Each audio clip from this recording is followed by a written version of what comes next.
आज रचना की बारात आने वाली थी, लेकिन उसके दिमाग में रह रहकर वह बात घूम रही थी जो उसने 2 दिन पहले अपने पिता को फोन पर कहते सुना था। उसके बाद से उसके पिता का मायूस चेहरा उसकी आंखों के सामने घूम रहा था।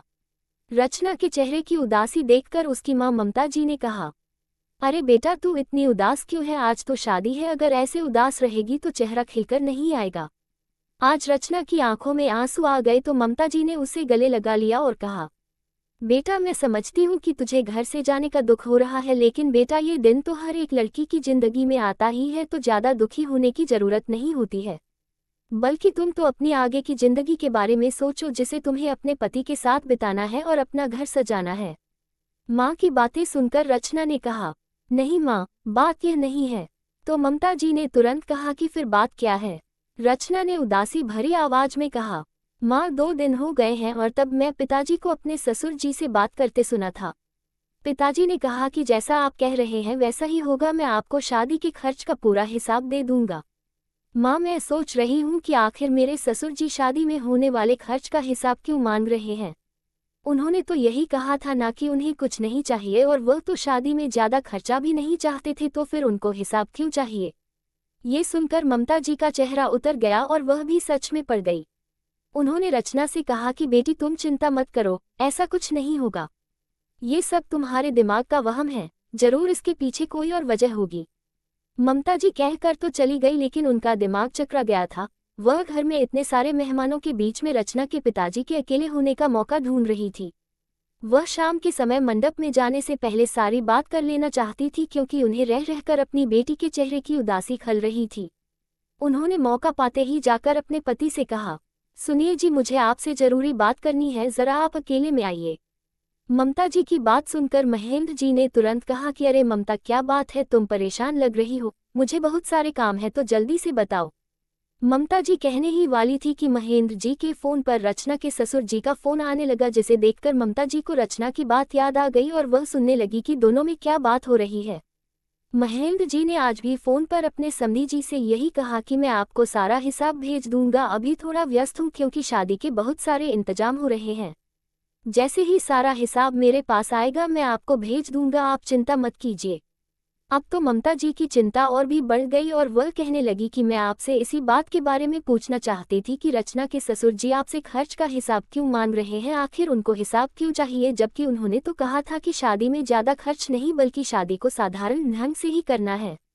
महेंद्र जी हल्के से मुस्कुरा कर बोले, अरे तुम भी क्या लेकर बैठ गई? हो सकता है इसके पीछे कोई और बात हो और तुम्हें बिना बात चिंता हो रही है। इस तरह से शक नहीं किया करते, मैंने ये रिश्ता करने से पहले सब कुछ अच्छी तरह जांच लिया था। ये परिवार बहुत अच्छा है और रचना वहाँ बहुत खुश रहेगी। ममता जी का मन अभी हल्का नहीं हुआ था, क्योंकि उनके लिए ये सीधी बात नहीं थी, आंखें समझी जी हिसाब मांग क्यों रहे हैं। वह इसके बाद रचना के पास गई और बोली, बेटा, उस बात को अपने दिमाग से निकाल देना। समधी जी बहुत ही उलझे हुए और ईमानदार इंसान है, मुझे नहीं लगता कि इन बातों के पीछे कुछ ऐसा वैसा निकलेगा, इसीलिए तुम उदास मत रहो और खुश हो जाओ। ममता की बेटी को समझकर चली गई, लेकिन इस बात ने रचना के दिमाग में उथल पुथल मचा रखी थी।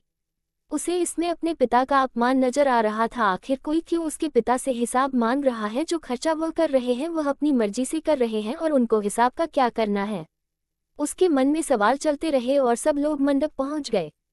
जैसे ही बारात आई तो उसे भी स्टेज पर ले जाया गया और उसे समय रचना के होठों पर मुस्कुराहट आ गई जब उसके होने वाले पति, जो कि आज दूल्हा बना था और जिसका नाम आकाश था, उसने रचना को मुस्कुरा कर देखा और धीरे से कहा कि रचना, आज तुम बहुत सुंदर लग रही हो। कुछ पल के लिए रचना दिमाग में चल रही उलझन को भूल गई और अपने उन क्षणों में आनंद महसूस करने लगी जो जीवन में पहली बार आया था। ये देखकर ममता जी को भी तसल्ली हुई और तब कहीं जाकर वह भी मुस्कुराई। बेटी की मुस्कुराहट से उसके माँ बाप की मुस्कुराहट जुड़ी हुई थी, दोनों ही बेटी को खुश देखकर खुश हो रहे थे।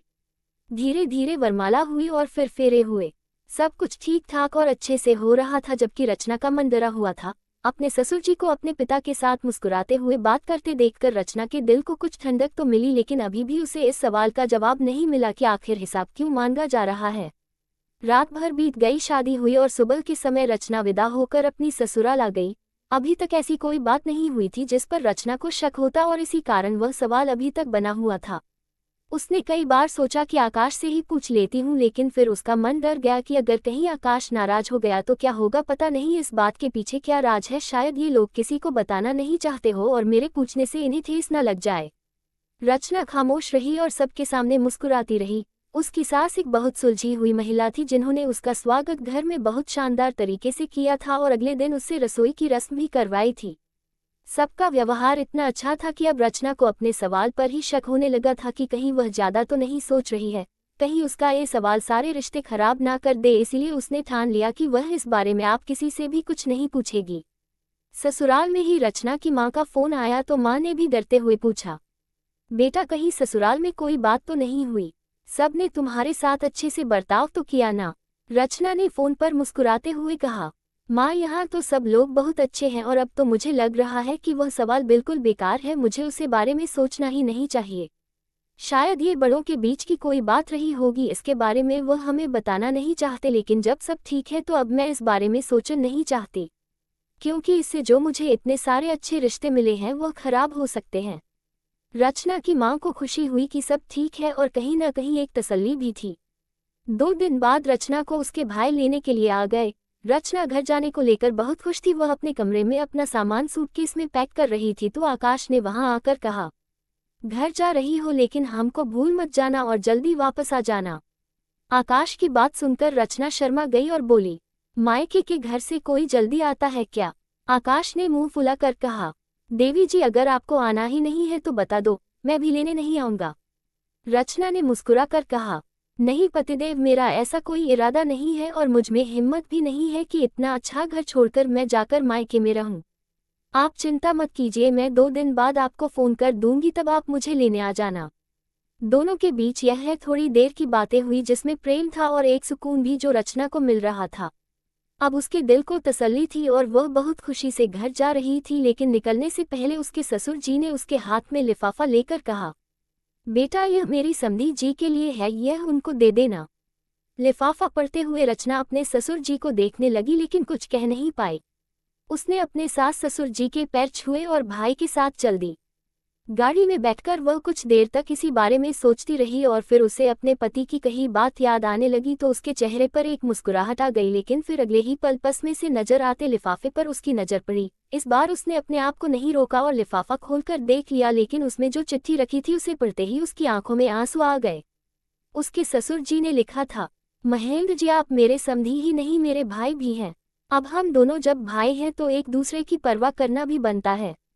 मुझे पता चल गया है कि आपने शादी के खर्च के लिए लोन लिया है, जबकि मैंने आपसे कहा था कि शादी साधारण तरीके से ही करनी है। मुझे आपका लोन लेकर खर्च करना पसंद नहीं आया। मैं आपको चेक भेज रहा हूं जो खाली है। अपने लोन की धनराशि इसमें भरकर लोन चुका दीजिए, तभी मैं मानूंगा कि आपने मेरे बेटे को दिल से अपनाया है, वरना मुझे यही लगता रहेगा कि मेरा बेटा खरीदा गया है। चिट्ठी पढ़कर उसने जल्दी से लिफाफे में देखा तो उसने एक खाली चेक रखा हुआ था और उस पर ससुर जी के साइन थे।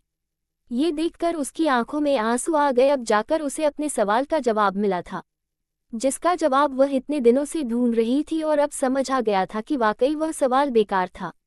अपनी आंखों से निकलते आंसुओं को पूछते हुए अब वह बहुत ही शांति से खिड़की से बाहर की तरफ देख रही थी और भगवान को धन्यवाद दे रही थी कि आपने मुझे दुनिया का सबसे अच्छा परिवार दिया है।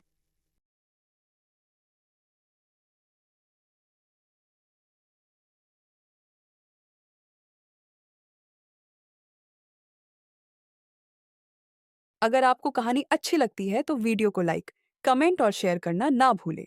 और ऐसे ही पारंपरिक किस्से और दिल को छू जाने वाली कहानी देखने के लिए चैनल को सब्सक्राइब जरूर करें।